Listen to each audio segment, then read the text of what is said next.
Well, good morning, everyone, and welcome back to AJ117, Introduction to Terrorism and Homeland Security. My name is Tony Farrar, and of course, I am your instructor for this semester. So, this week's lecture is going to cover Chapter 11, where we're going to look at Homeland Security. We're going to look at terrorism, intelligence, and Homeland Security, but we're also going to focus on the Department of Homeland Security and ask the questions why and how the Department of Homeland Security was created. So we have a lot of content to cover. So with that said, let's go ahead and just jump right into this week's lecture. So I wanted to start off with a very iconic picture. Now, some of you, if you're a little bit older, you might recognize this photograph. And of course, if you're not quite old, you may not recognize this photograph. But it's iconic in a sense that this is a picture of then President George W. Bush talking to a bunch of children at an elementary school in Sarasota, Florida. And the individual whispering in the president's ear is one of his agents advising him of the 9/11 attack. So this was the first moment when the president was notified about the attacks on the United States. So a very iconic picture, if you will. So what we want to do in this chapter, again, is we want to focus on the U.S. Department of Homeland Security. We want to take a look at the responsibilities of DHS, for short, and also some of the key agencies within Homeland Security. And as you'll find out in a few minutes, before the creation of DHS, there were many agencies working individually, and some of them under different names, etc. But there were all of these different agencies out there kind of doing their own thing. And they were working in what we call silos, meaning that they kind of keep to themselves and keep their information to themselves and just do their stuff. And they don't like to share. Well, after 9/11 and the creation of DHS, a lot of those agencies were brought under the umbrella of DHS for a couple of reasons, and we'll take a look at that in a few minutes. I also have a link to a video about the Department of Homeland Security if you would like to learn a little bit more. So, also what we're going to do in this chapter is we're going to answer the question, what is the mission of the Department of Homeland Security? And is there, in fact, an investigating arm, if you will? So who are those individuals and agencies that fall under DHS that do some of the investigations? More like law enforcement, I guess. So as you can see, the photo on the left is a Homeland Security investigator. And on the right, you can see Homeland Security Investigations Gang Unit. So you were probably thinking that, wow, I didn't know that they had that. Well, they do. So there are all these different, sub-agencies underneath, Homeland Security. But we'll take a look at all of them in just a few minutes. And towards the end of this lecture, we'll talk a little bit about these two kind of sub-agencies specifically. So why do we need to study or learn about Homeland Security? Well, one reason to study the Department of Homeland Security or to learn about it is, in fact, knowing what their mission is. So the mission of DHS is to lead the unified national effort to protect America by deterring terrorist attacks and protecting against and responding to threats and hazards to the nation. Now, and that includes a couple of different aspects, if you will. So, DHS protects our national borders while welcoming lawful immigrants, visitors, and trade. And more importantly, understanding the organization and function of DHS is kind of a civic responsibility for everybody. Because, think about it. Those who protect us need to be looked at a little closer or closely so that in their zeal to accomplish their mission, they don't infringe upon, the rights and privileges of the citizens that they serve. So it's like any other organization, but we want to make sure that they're balancing. And we've talked about balance in a couple of other chapters, that they're still fulfilling the mission, but they're keeping in mind everyone's, civil rights, etc. So the United States neither detected the oncoming 9/11 attacks, nor was it really prepared to deal effectively with their aftermath. And to illustrate this point, President Bush's national security leadership met about 100 times in the months before the attacks, yet terrorism was only a topic of discussion in 2 to 3 of those meetings. Now, this is conjecture, what I'm going to say now, but think about it, if some of the information or data relating to 9/11, which may have been kept by some of those agencies and wasn't pushed forward or communicated to or shared, and therefore it was isolated in these agencies, and therefore it was not analyzed, could loss of life or destruction of property have been mitigated to maybe some degree? Now, again, it's conjecture. I mean, it's, could have, would have, should have, but maybe it could have done something if it was spoken about or people didn't hang on to information. And we've talked about this in a couple of previous chapters on how important the passing of information is and the processing of information in order to glean factual intelligence. So with that, the 9/11 attacks inflicted terrible human losses and produced psychological wounds as well. Nearly 3,000 people died, more deaths than were inflicted by the December 7th, 1941 attack on Pearl Harbor. And as a result, families lost loved ones in the attacks, and rescuers died in attempts to save individuals. And families, after that, families were basically left to cope with their bereavement and really uncertain futures. And survivors who worked at or were visiting the Twin Towers, as well as firefighters, police officers, EMS, utility workers, etc., they experienced high levels of continuing health problems, including, alcoholism or sleep disturbance or respiratory illness, some of which individuals are still experiencing today. And similar results are being reported for survivors and rescuers involved with the plane that flew into the Pentagon on 9/11. So, think about all of the issues that kind of come with this. So Americans were, anxious about their safety and security after 9/11 because they really were, fearing more attacks.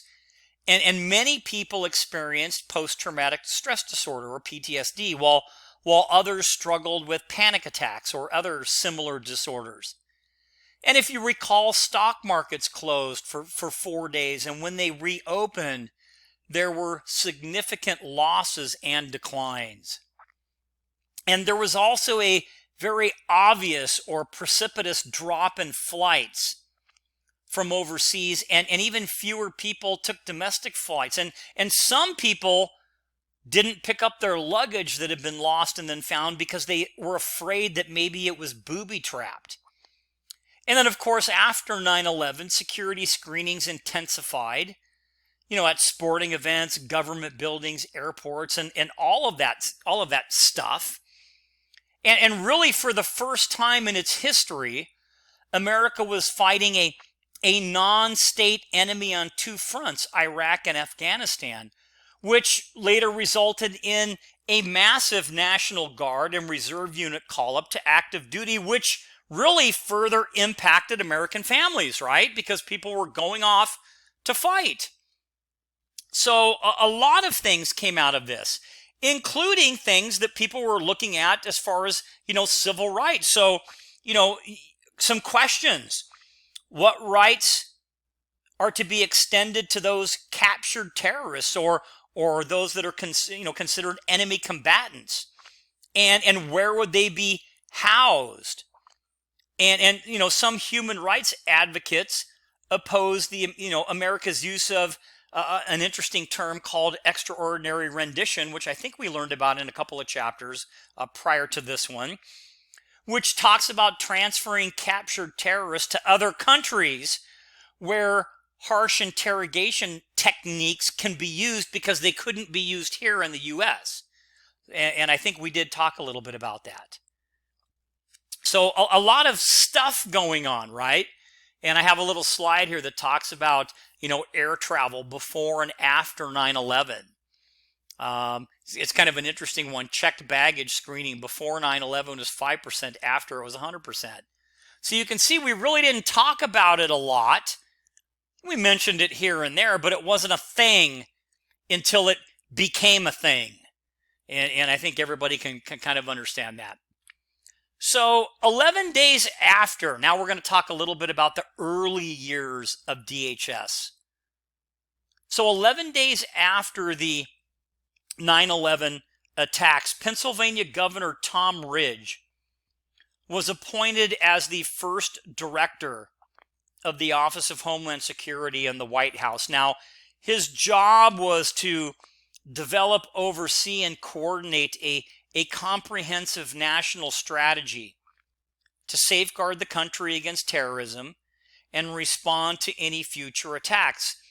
Over a year later, on November 25th, 2002, Public Law 107-296, you don't need to know that, but what you do need to know, created the new U.S. Department of Homeland Security, or DHS, but it was created as a standalone agency.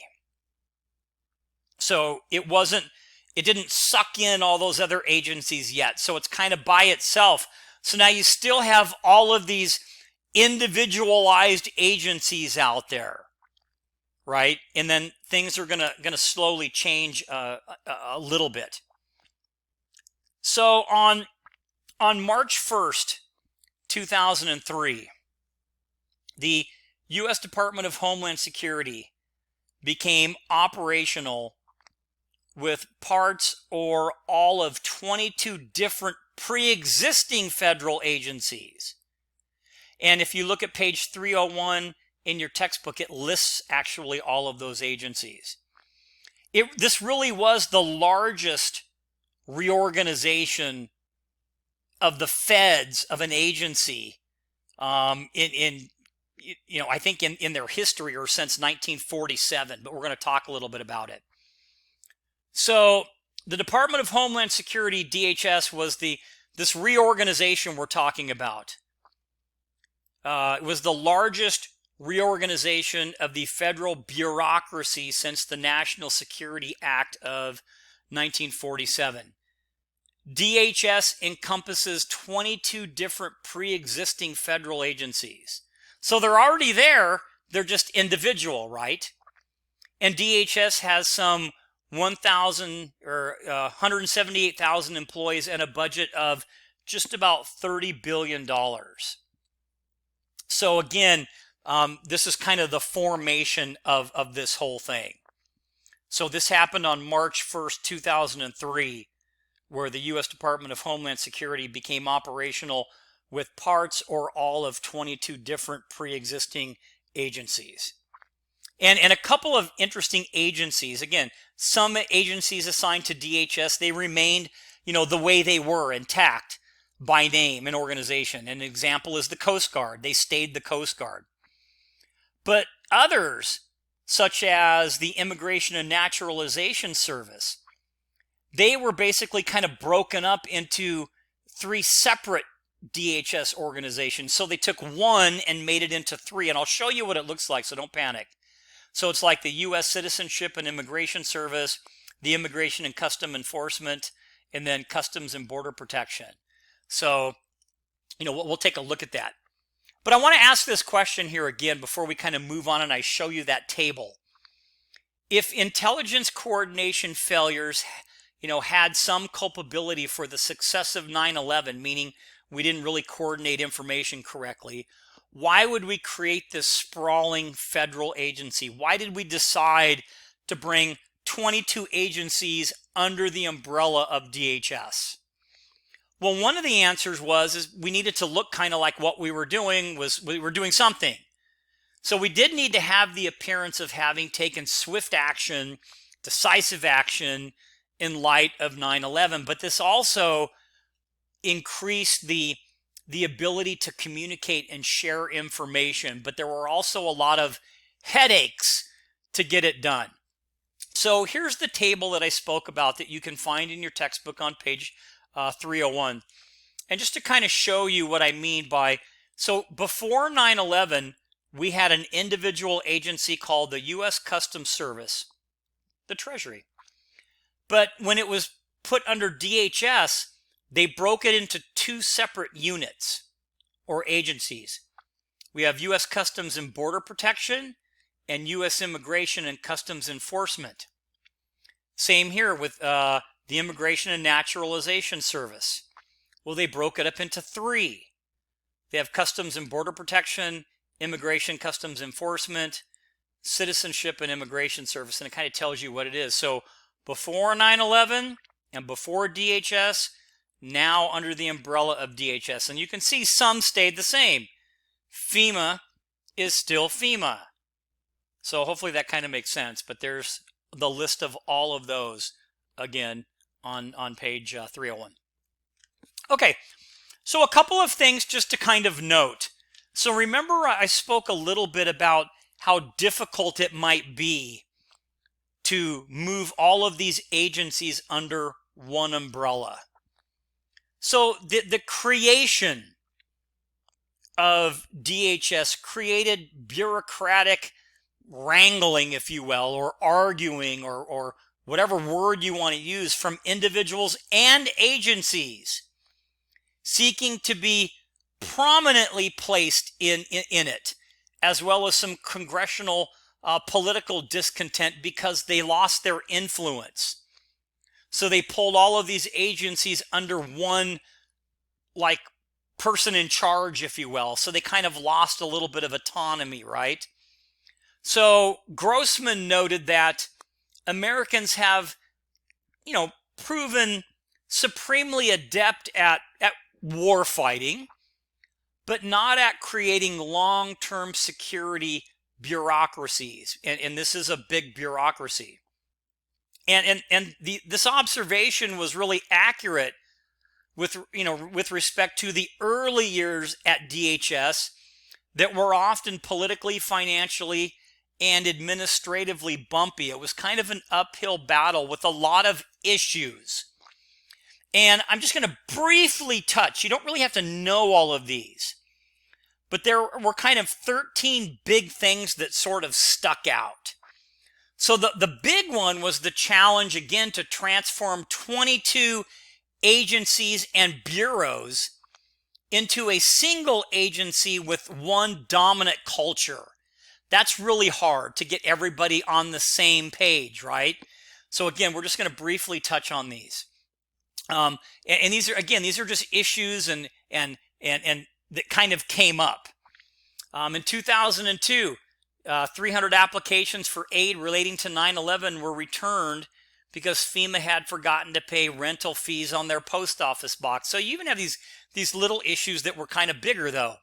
FEMA through DHS responded really poorly to the Hurricane Katrina. In 2006, the DHS Inspector General wrote a 216-page report on all of the inadequacies. FEMA, the FEMA debacle showed how hard it was to transform DHS with new agencies. Hurricane Sandy in 2012 allowed FEMA to, kind of redeem itself a little bit. and kind of show that it was nimble. Now, initially, FEMA received some high marks for its efforts in this particular incident, but as time wore on, complaints kind of came back, the same familiar ones that they heard about in dealing with, Katrina. So, these show you some of the pitfalls. Number 7, many agencies were included, into DHS. Some of the agencies included really didn't make sense, like Secret Service. Why would you move Secret Service into DHS? So, again, a lot of different kind of issues. Number 8, there were grants that were distributed to states and local governments without really any analysis of whether or not the jurisdiction was at risk. So these are just, they may seem like little things, but they're pretty big. Due to large agencies working together, clarification of missions to eliminate competition and duplication of effort was needed. Again, DHS inherited 22 different operational and management systems that conflicted and duplicated effort, etc. 11, the funding that DHS got wasn't enough to perform all of the tasks. The ability of DHS's human capital to lead a transformation was kind of suspect, meaning they didn't have the leadership they needed. And then in 13 and 2005, there was still no DHS unit that was responsible for establishing policy and procedure. So these are, again, you don't have to know all of these, but you should know that these are some of the speed bumps, part of the bumpy road and the uphill that we kind of spoke about. And here is a schematic of the U.S. Department of Homeland Security.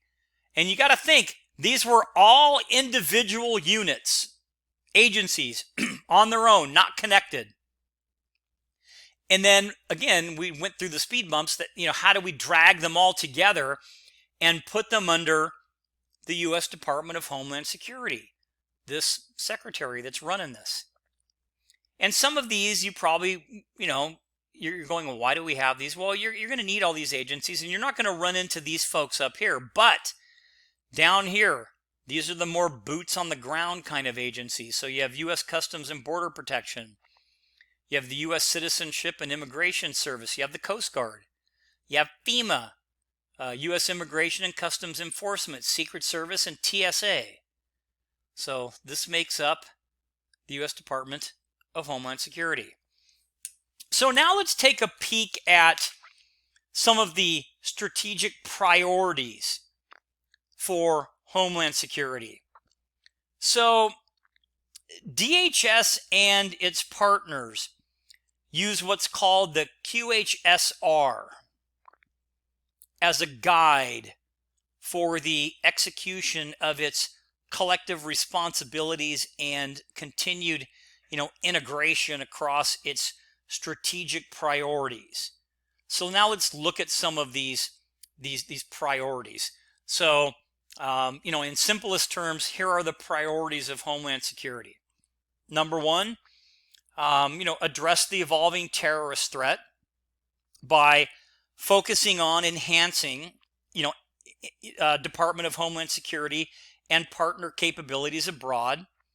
And while at home, strengthening our understanding of possible indicators that someone is planning some type of, attack. So addressing the evolving threat. Number 2, strengthening cybersecurity. Number 3, managing the urgent and growing risk of biological threats. Number 4, securing and managing, people and goods. Number 5, improving mission execution through more effective public-private partnerships. Number 6, prevent a nuclear device from entering the United States. Number 7, keep up with evolving immigration policies. So, continuing to evolve immigration policies and processes, to respond to things like new trends in illegal immigration and further align our enforcement policies with our goal of sound law enforcement practice that prioritizes public safety and the rights of individuals. And then finally, number 8, to continue to build resilient communities by implementing basically a national preparedness system consistent with the whole community approach to emergency management. So those are 8 strategic priorities. Well, what about then is the mission?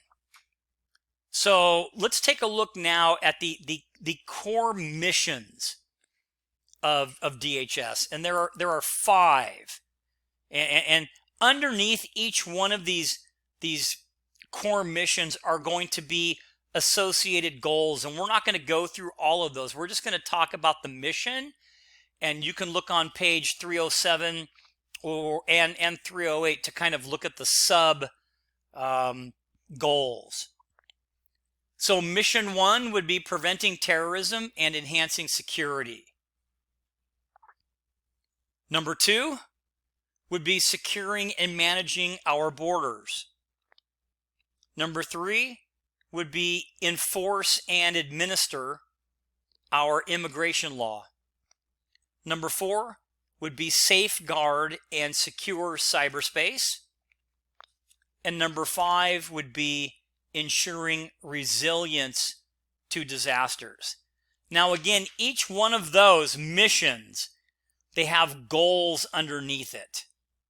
And there's about probably 2 to 4 goals underneath each one of the actual missions, if you will. And you can take a look at those at your leisure. So now let's talk a little bit about, because it is important to talk a little bit about funding, because that's an important piece of any type of organization, right? I mean, a lot of things run because they have the financing in order to do it. So a budget, just by definition, is a plan stated in financial terms. Now, it is also an agreement or a contract between those who appropriate the funds and those who receive them. Now, appropriators have the reasonable expectation that if DHS requests funds to do certain things, let's say like hire and train 200 new Border Patrol agents, it will in fact do so if that request is approved. And that's pretty much like in any type of a budget, that if you have a line item to do something, the expectation is that you're going to spend those funds on that line item, right? So in fiscal year 2017, DHS's budget was just short of $50 billion with 226,000 employees deployed to every state and 75 countries. And again, a budget also reveals priorities of an organization. And if you want to look at the 2017 DHS budget, I have a link to it. It's a PDF file, and you can go right to it. But we're going to kind of take a look at some of the pieces or some of the major DHS agencies that are funded via the budget. So here is basically the same budget cycle, the fiscal year 2017, percent of the total budget by organization. And you can look here, you can see which organization had how much of the piece of the pie, if that kind of makes sense. So talking about major or larger DHS agencies that fall underneath there. So the major operational DHS components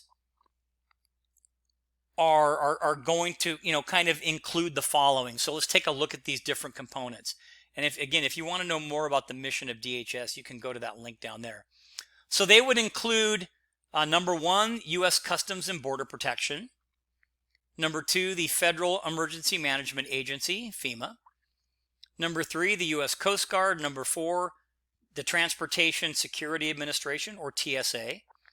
Number 5, U.S. Secret Service. Number 6, Immigration and Customs Enforcement. And number 7, U.S. Citizenship and Immigration Services. So those are the kind of the big 7, if you will, that fall underneath DHS. And then you can kind of go back if you want, and you can look and see how much of the budget goes toward those indicated. So an example would be, oops, let's go this way. So let's go with, let's see if FEMA's on there. So see if you can see FEMA. It's right here. So it looks like they have one of the larger kind of pieces of the pie, 21.2. Customs and Border Protection have, 21. So this is just a little bit more. TSA, we talked about that one, 11.4. So that kind of shows you, budget-wise, where the money's going. So we're going to talk a little bit more directly now about some of these 7 agencies, these bigger, larger components, if you will. And you can find some of this information on page 311 in your textbook. And there's an interesting table on that on page 311. It's table 11-2, and it talks about, it lists all of the acronyms. So you'll have CBP for Customs and Border Protection. You have, FEMA, FEMA, Federal Emergency Management. So it kind of spells them all out for you. So if you're wondering about all of these different acronyms. So let's take a look now at the Customs and Border Protection. So again, broadly, the purpose of Customs and Border Protection is to prevent harmful individuals and substances from entering the United States. And this includes, terrorists, criminals, illegal immigrants, and drugs, weapons, and other types of contraband, as well as harmful pests and diseases. A major Customs and Border Protection responsibility is also regulating international trade, collecting import duties, funds, enforcing trade laws, and protecting U.S. businesses from things like counterfeit goods and also thefts of intellectual property, and also illegal export of U.S. currency and other sensitive types of technology. So you can see they have kind of a lot of jobs to do, right? So Customs and Border Patrol began as a legal entity in 2003. And it came from the consolidation of the U.S. Border Patrol and the inspections program. Both had been part of the Immigration and Naturalization Service. The Animal and Plant Health Inspection Service also moved over to Customs and Border Protection.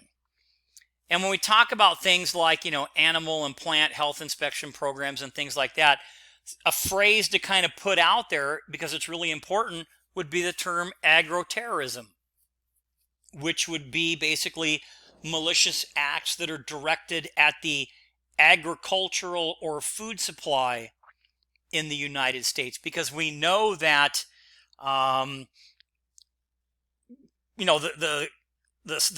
country would be devastated if something were to happen to that industry. So, and one of the largest industries and employers in the U.S. is our agriculture, with more than $1 trillion in annual economic activity, and nearly 1 in 6 jobs is linked to agriculture.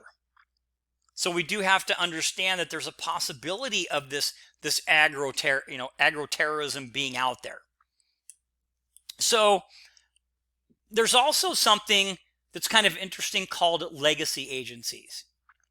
Now, we're still under the umbrella now of Customs and Border Protection, okay?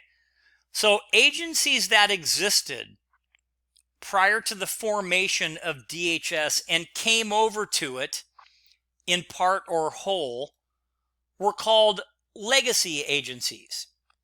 And the two largest legacy agencies for Custom and Border Protection were the U.S. Customs and Border Patrol, because of their sheer size. You know, a brief pre-DH history of them is kind of warranted. The U.S. Customs Service was created in 1789 by the first Congress, making it the oldest federal agency. And the United States was in dire financial straits on the brink of bankruptcy. 6 days after becoming operational, Customs collected its first duty, meaning money. It was $774 on a cargo of miscellaneous goods from Italy. And in its first year, it collected approximately $2 million. So, you know, this is kind of an interesting thing, right? You've got these two agencies that kind of come over, but this is just a little bit of history on one of them. And as early as 1904, mounted guards, which were part of the U.S. Immigration Service, patrolled the border from Texas to California. You know, never numbering more than 75 people, the patrolling was secondary to their immigration duties, and therefore the border was only protected kind of on a case by case or a regular basis. Now the Army and the Texas Rangers, they also patrolled the borders, periodically during that same period. So this just kind of gives you a little bit of information here. Now, the Immigration Act of 1907 required that all immigrants entering the United States to pass through a port of entry to legally enter the United States. So a port of entry, by definition, is it's a location where one may lawfully enter the states. That would be what a port of entry is. And prohibition and the 18th Amendment aided in the creation of the U.S. Border Patrol in response to rum runners, alcohol, smuggling booze into the United States. So, there's another kind of interesting concept when you look back at the, U.S. Border Patrol.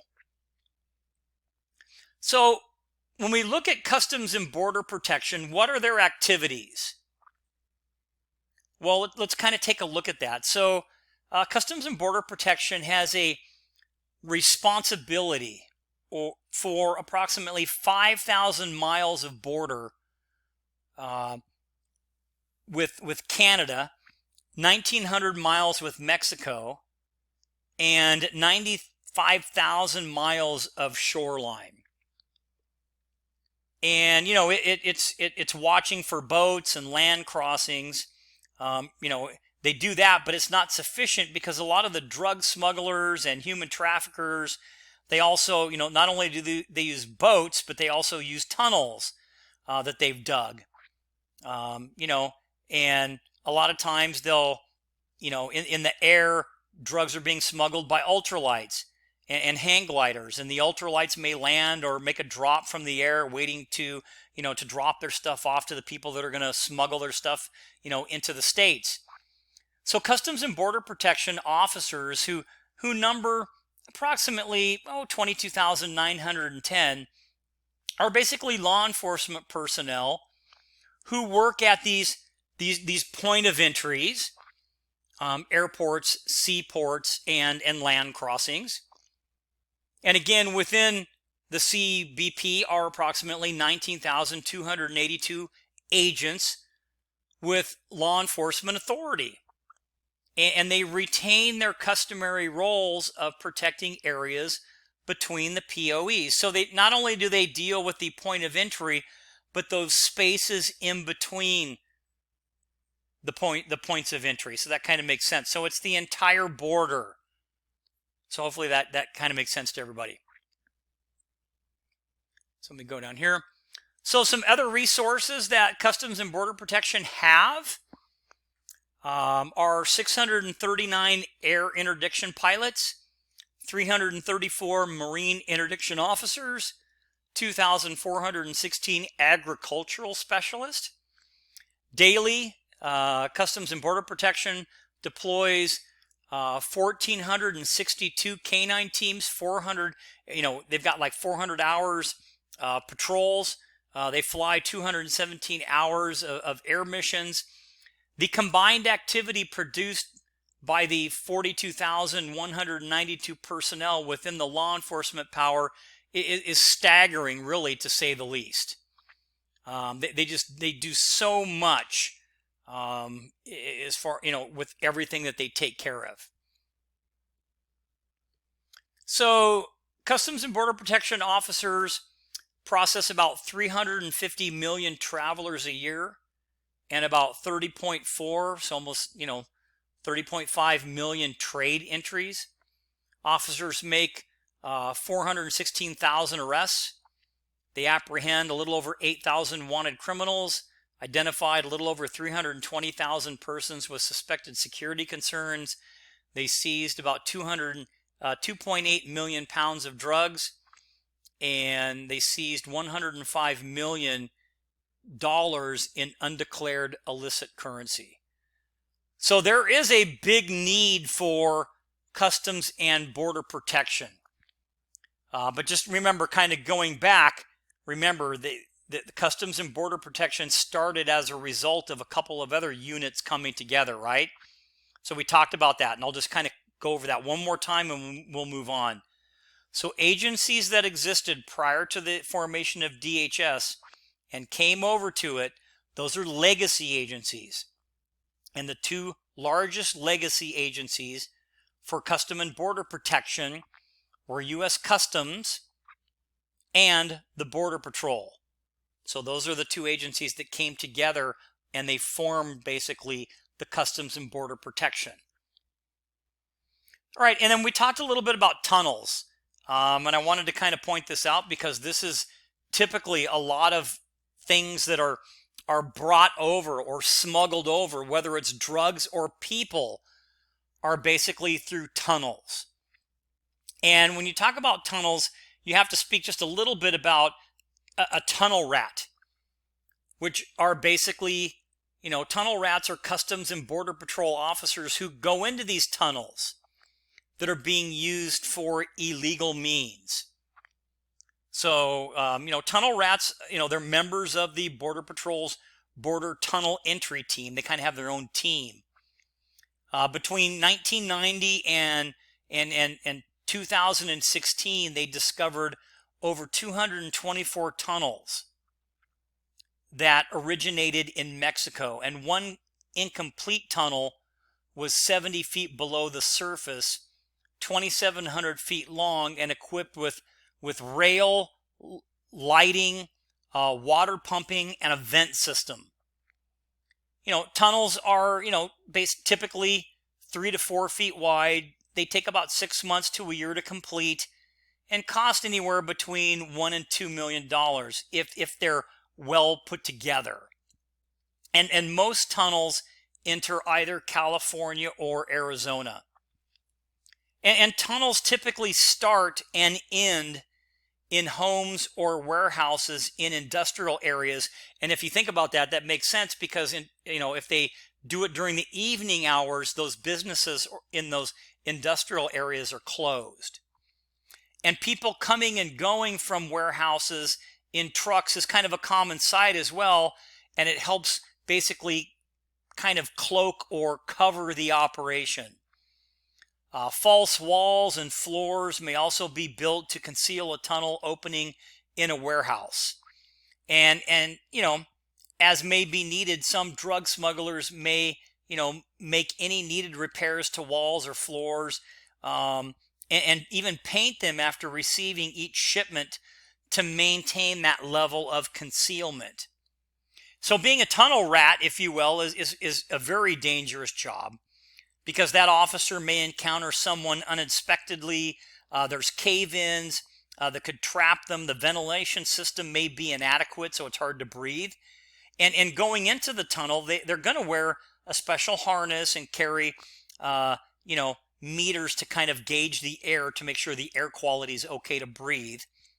Specifically trained tunnel rescue personnel are at the tunnel to extract any officers that might be, if they need help with a collapse or something else. And these officers, again, they enter and they map the tunnel. They gather intel or intelligence, and when they come back up, the tunnel is then going to be destroyed by filling it in with concrete after their investigation is completed. So they're not going to detonate it and collapse it. They're going to actually pour cement into it. So again, these are just a couple of interesting things that Customs and Border Protection are going to deal with. And so there are over 10 million undocumented immigrants, migrants living in the United States. And again, point of entry by definition is a specific location where one may unlawfully enter the U.S.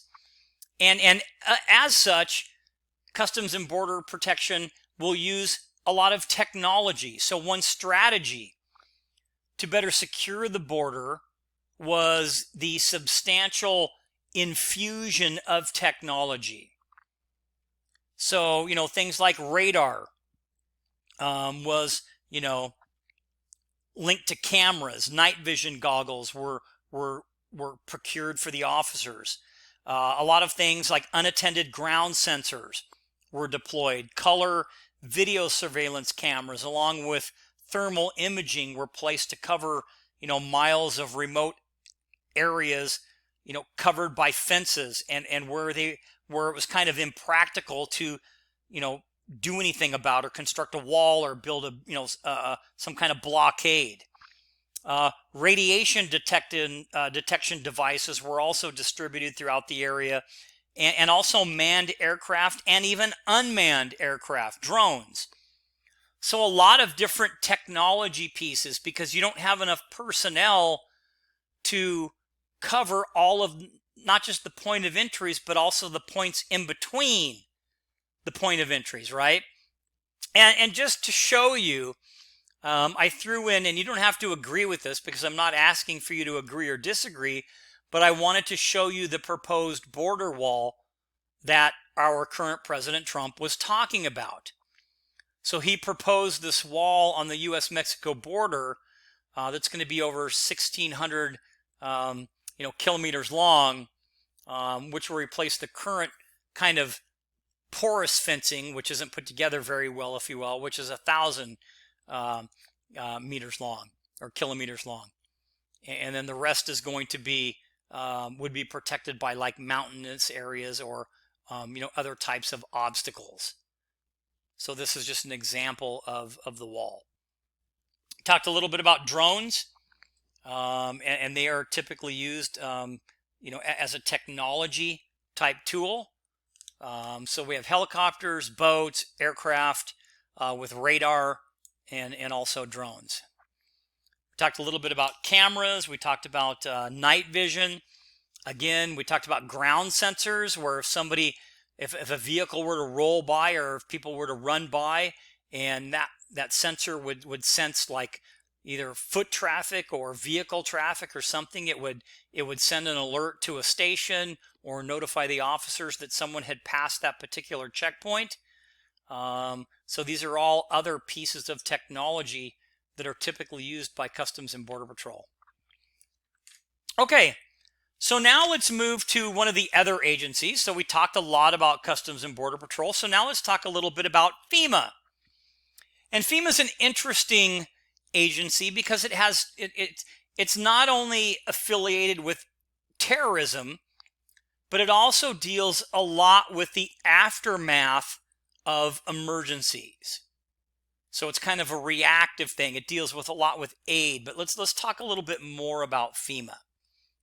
So the first piece of federal disaster legislation was in 1803, when Congress voted to give relief to a town in New Hampshire that was basically ravaged by fire. And over the next century, such federal ad hoc legislation was passed more than 100 times. Now, during the 1930s, some federal agencies were empowered to make loans to repair public buildings that were damaged by earthquakes. And they later expanded to include other types of disasters and to repair things like roads and bridges damaged by natural disasters. But there really wasn't one agency, if that kind of makes sense. So in 1979, then President Carter, by Executive Order 12127, again, President Jimmy Carter created the Federal Emergency Management Agency, or FEMA, which centralized, brought together several pre-existing programs. And to some degree, FEMA faced some of those speed bumps, those hiccups, those changes similar to DHS in terms of trying to build an effective organization quickly by absorbing a couple of other agencies. Does that kind of make sense? And FEMA, has been periodically criticized for being too large, too bureaucratic, and too basically ponderous and too slow to react to these large-scale disasters. So again, FEMA faced several obstacles that were similar to the startup of DHS. And, FEMA was actually absorbed by DHS on March 1st, 2003. FEMA was, a headquarters, or FEMA headquarters in Washington, D.C. It also had 10 regional officers, 3 area offices, and as many temporary disaster-related sites that were needed to accomplish its mission, as well as 14,844 employees. So this is kind of the startup of FEMA, just like we talked a little bit about the startup of DHS. Now, FEMA's mission is to support U.S. citizens and emergency first responders to ensure that the country can work together to build, sustain, and improve the capability to prepare for, protect against, respond to, recover from, and mitigate all hazards, including terrorist attacks. Now, you're probably going, holy crud, that's a lot of stuff. Well, it kind of is. And a lot of times, typically, FEMA's role is after the fact. But they also do some before the fact, because if you look, prepare for means to train, right? So, when you talk about supporting U.S. citizens and emergency first responders to build, sustain, improve the capability to prepare for, that's training, and FEMA does offer a lot of training. Actually, you can go online to FEMA's website, and they have online classes that you can take for free that'll give you like a little certificate when you're done. And there's a whole bunch of different classes. So you may want to kind of look at those. But this is FEMA's mission. So it's not just terrorism. It's actually, it includes terrorism, but all hazards. And we'll talk about those hazards in later chapters. So here's FEMA's 5 priorities. And we can go through them just quickly. We're not going to look at the little sub-priorities. Priority 1, be survivor, kind of centric in mission and program delivery. Priority 2, become, an expeditionary organization. Priority 3, posture and build capability for catastrophic disasters. Priority 4, enable disaster risk reduction nationally. And number 5, strengthen FEMA's organizational foundation. and I thought I would throw those in there. They're also listed on page 316 in your textbook.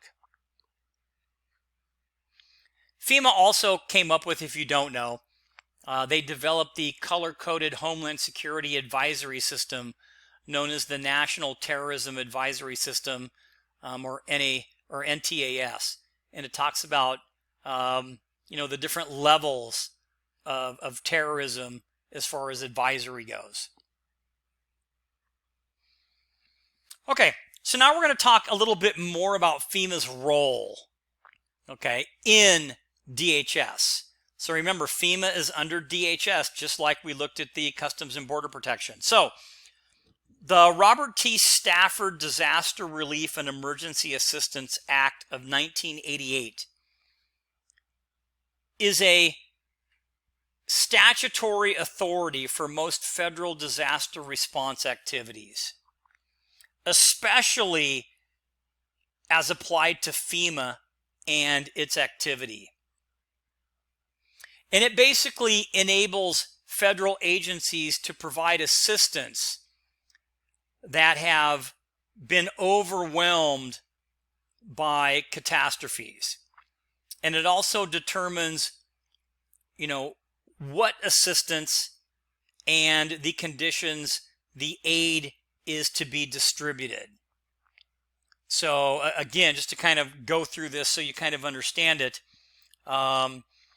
the act that we're talking about enables federal agencies to provide assistance to state and local units of government that are overwhelmed by these different catastrophes, including terrorism.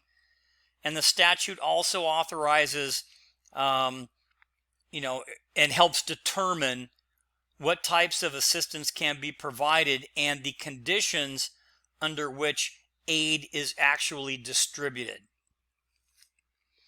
So when we talk about these different types of catastrophes, and I believe there's a whole separate section coming up in a different chapter, but we're going to kind of talk about the big three, if you will, or big two. So what then is a major disaster? So the definition of a major disaster is relatively restrictive and covers any natural catastrophe from storms, earth movements, and high water. So major disaster declarations can be issued for hurricanes, tornadoes, storms, high water, floods, tidal waves, tsunamis, earthquakes, volcanic eruptions, landslides, mudslides, really bad snowstorms, bad droughts, or regardless of cause after a fire or flood or even an explosion. So you have a lot of different disasters that we're talking about. Now, in contrast to that, an emergency is kind of non-specific, which allows the president to determine the occasion or instance for which assistance can be provided. And if you just want to know, about numbers, there's an average of about 35 major disasters a year and about 15 emergency declarations per year. So that's just kind of on an annual basis, if you will. So again, when you talk about disasters, those big ones, the big major ones. So, major fires, major flooding, earthquakes, tornadoes, etc. What about this? Is this a major disaster? What about COVID? Would this be considered a major disaster? I'll just kind of let you chew on that for a little bit, and then if we get time, we're going to come back to it. Okay, so Presidential Policy Directive number 8 is the national preparedness, where it describes the nation's approach to preparing for threats and hazards that pose a risk to the security of the United States. And FEMA intends to achieve its goal in this area by, number one, preventing, avoiding, or stopping a threatened or actual use of terrorism. So now we're going to talk about, again, this is part of FEMA's role in Department of Homeland Security. Number two, protecting our citizens, residents, and visitors against the greatest threats and hazards. Number three, mitigating the loss of life and property, lessening the impact of future disasters. Number four, responding quickly to save lives and protect property in the aftermath of an event. And then number five, recovering through a focus on timely restoration. So again, these are all listed under the Presidential Policy Directive number 8, which is kind of the National Preparedness Directive. Okay, so that was a little about FEMA. So now we're going to talk about the Coast Guard. And the Coast Guard, which is actually kind of interesting, they do a lot of interdiction. They deal a lot with not only patrolling our waterways, etc., but they also do a lot of recovery of drugs and illegally smuggled individuals and weapons and different things like that. So the United States Coast Guard is basically the descendant of the Department of Treasury's Revenue Cutter Service that was established in 1970 with 10 ships to collect tariffs or payments and enforce import laws. So kind of an interesting thing. Now, the modern U.S. Coast Guard was established in 1915. And it's basically responsible for securing America's harbors. Also, combat duties in the open seas and inland waterways, as well as patrol and surveillance.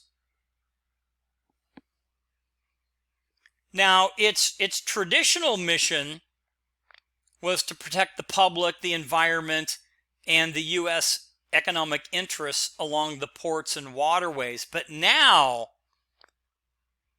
it has taken on a homeland security aspect into its mission.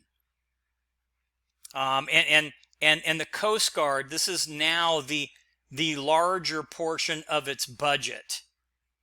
And the Coast Guard also is one of 5 U.S. Armed Services that is not under the Department of Defense. So kind of interesting, because where is it at? It's under the Department of Homeland Security, the Coast Guard.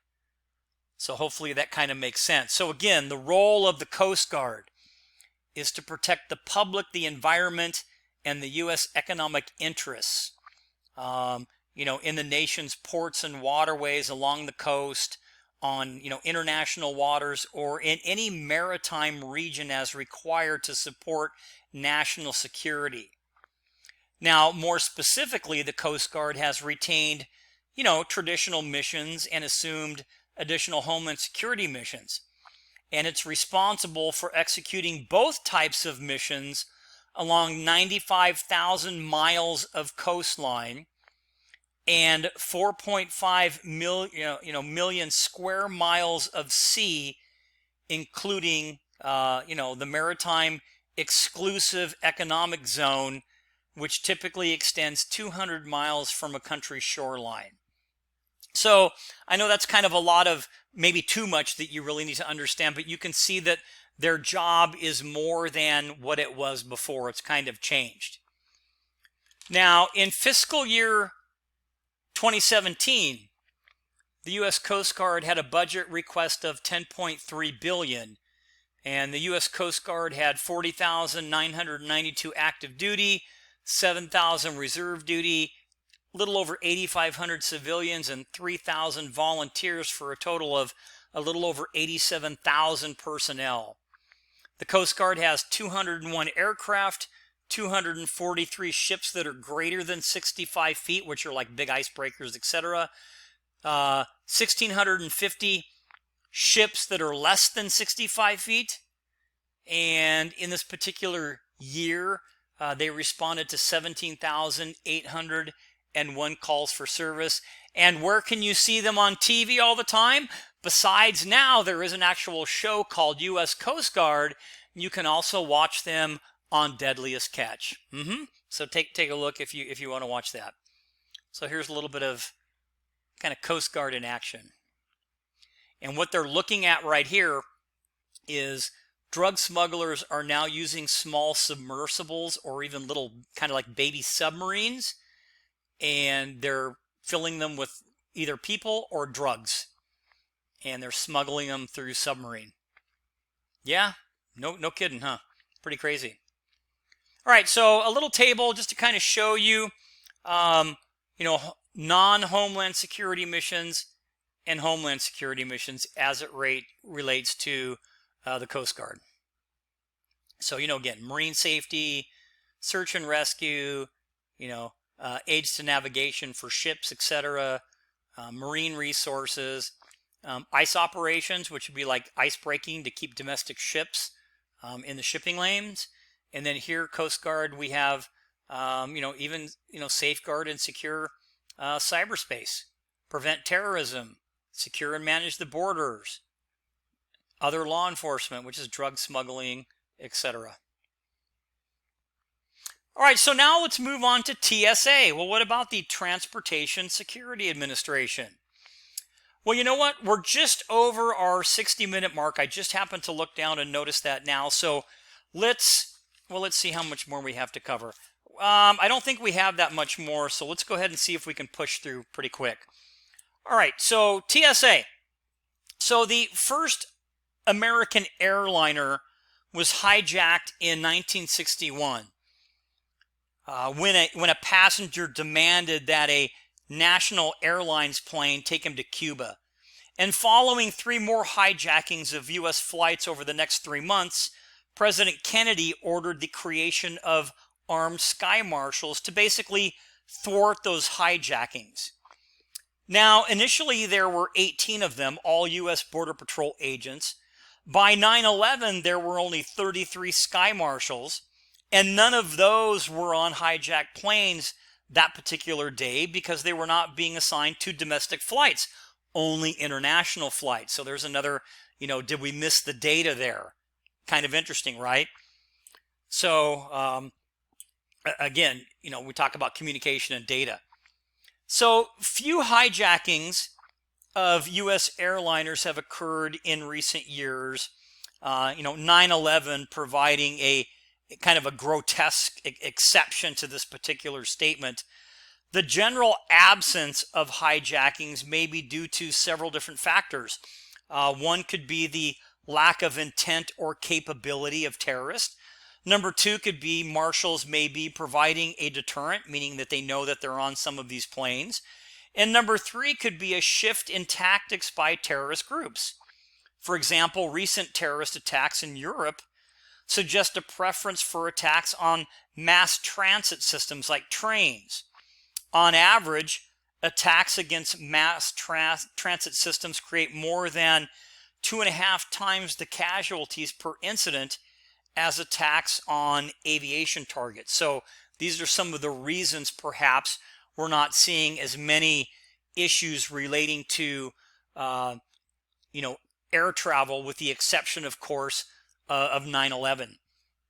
So the Airport Transportation Security Act of 1974 required U.S. airport operators to establish weapon detecting screening of all passengers and carry-on luggage. And many airports elected to contract with private security firms in order to carry out this type of task.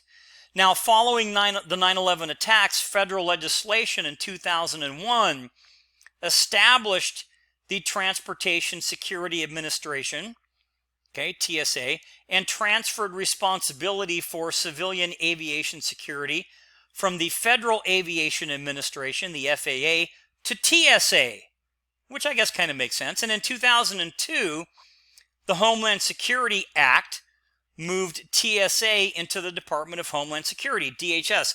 Wow, what a mouthful, huh? But it's all on the slide, so you can kind of take a look at that.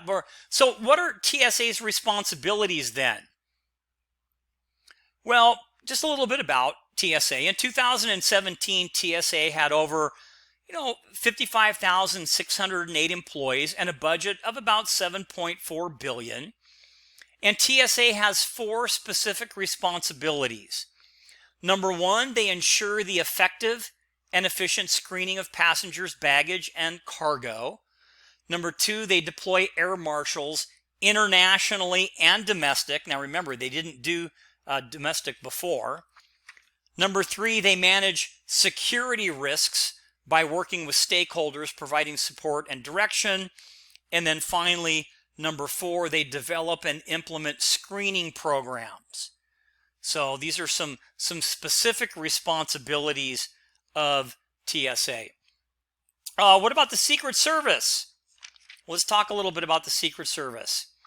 So the Secret Service, or the U.S. Secret Service, was initially established to fight currency counterfeiting back in 1865. And as time went on, their mission and their focus shifted. Currently, the Secret Service has an annual budget of $2.1 billion, 6,300 employees, and operates 114 domestic and 24 foreign investigative offices. And you can look, I have a little link to the Secret Service, their website.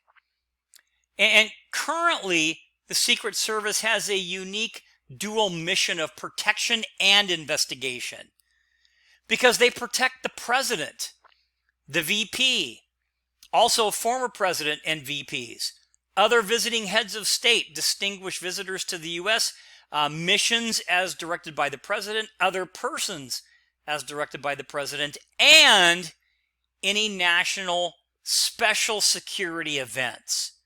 So these are things that the U.S. Secret Service does. But they also safeguard the nation's financial infrastructure and payment systems, and they investigate cybercrime, and they protect the White House and other government buildings. So they have a lot more investigative responsibilities as well. So again, the investigative responsibility is really broad. It includes thefts and frauds involving ATMs, debit cards, identity theft, credit cards, computers, passwords, and even financial deposits. And as I mentioned, the Secret Service is spread around the country to protect the integrity of America's financial systems. Now, in a single year, the Secret Service suppressed 188 counterfeiting plants, recovered $58 million in bogus money, seized $120 million in assets worldwide, and made 6,745 arrests for identity crimes, cyber intrusion, and fraud related to financial crimes over which it actually had jurisdiction. So the Secret Service has a lot of stuff to do. All right, we kind of talked about that. So I got a little bit ahead of myself, but that's okay. All right, so now let's talk about ice. And yes, those are actual ice cubes. If you send me an email, I can tell you where you can get little ice cubes that look like little firearms. Okay, it's kind of cool. Anyway, what about it? Well, let's talk about the U.S. Immigration and Customs Enforcement. So ICE was formed in 2003 through a merger of the investigative and interior enforcement elements of the U.S. Customs Service and the Immigration and Naturalization Service. And ICE is the principal investigative arm of DHS and also the second largest enforcement agency in the federal government.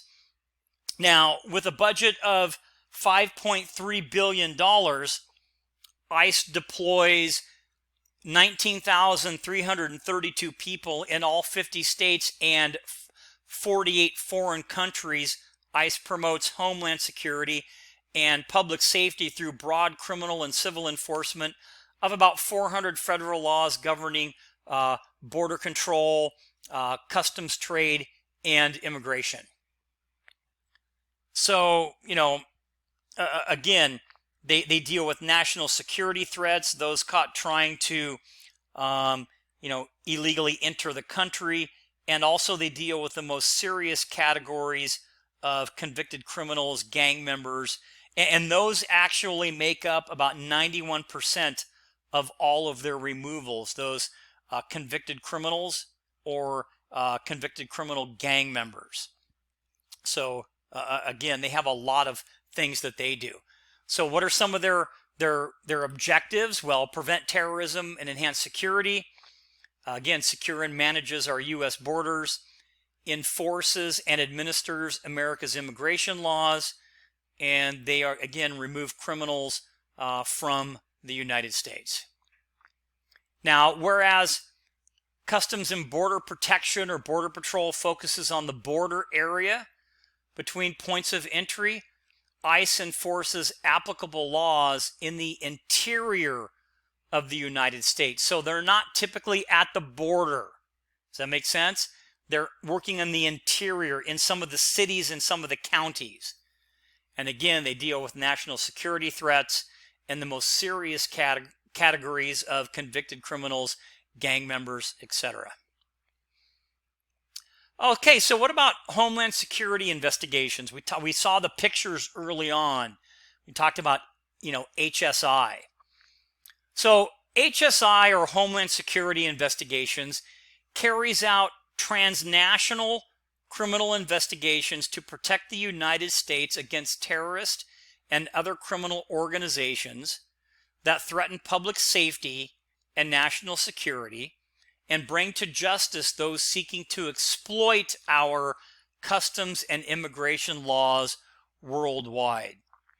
So, relying on its legal authority, HSI investigates immigration and customs violations such as export enforcement, human rights violations, narcotics, the smuggling of people and weapons and other types of contraband, financial crime, cybercrime, human trafficking, and also child exploitation, commercial fraud, and other types of intellectual property violation, not to mention transnational gangs and identity and immigration benefit fraud. So a lot of stuff that they take care of. Now, in 2012, the federal Jaime Zapata Border Enforcement Security Task Force, known as BEST Act, became law. And this act provides these BEST teams to work jointly with federal, state, local, and foreign law enforcement agency along America's northern and southern borders and at major seaports to identify, disrupt, and dismantle criminal organizations that pose a significant threat to border security. And two other important organizational units within HSI are the Forensic Laboratory, because they have this really cool lab, which has great expertise in several forensic science, including question document examination, which kind of helps to determine authenticity of identity or identifying documents, travel, etc. And the Law Enforcement Support Center, which is a single national point of information that provides data about immigration status, identity information, and other real-time assistance to local, state, and federal law enforcement agencies, etc. So they kind of help out with the information flow. Enforcement and removal operations. Just a really quick thing. The enforcement and removal operations component of ICE identifies and apprehends removable aliens and detains and removes them from the United States. Now, ICE also maintains a counterterrorism and criminal exploitation unit, a firearms and explosives smuggling unit, a visa security unit, a national security division, and a human rights violators and war crime center. So again, you can see all the stuff that these individuals, have on their plate, if you will. So finally, we're going to wrap up, which we have 2 left. We're going to talk about the U.S. Citizenship and Immigration Service. So in 1 year, the USCIS processed 36,000 political asylum applications and received 21 million E-Verify inquiries, which are the I-9 forms on citizens and non-citizens for all potential hires. And the USCIS is also responsible for naturalizing new citizens and interviewing or interviews of refugees in other countries. So that's a little bit on the U.S. Citizenship and Immigration Service itself. And then finally, we'll finish up with some other Homeland Security units. So in support of DHS, there are many other Homeland Security units in state, local, and tribal, and even territorial governments. And some state-level Homeland Security units are combined within fusion centers. And we talked a little bit about fusion centers, right? So because they get all these different people from different organizations together in order to, have a timely information gathering and processing and analyzing of that information and turning it into intelligence. Okay, so I know I covered a lot of that quick. I believe that's going to wrap up. It is our lecture on Chapter 11. Keep in mind again that you don't have to remember every single one of these, sub goals and things that I kind of went through. I know we had a lot to cover, but we managed to squeeze it in a little bit over 60 minutes, just a little bit over. But that, I think we got it in and we covered everything as well as we could with time permitting. So with that being said, that's going to conclude our Chapter 11 lecture on Homeland Security.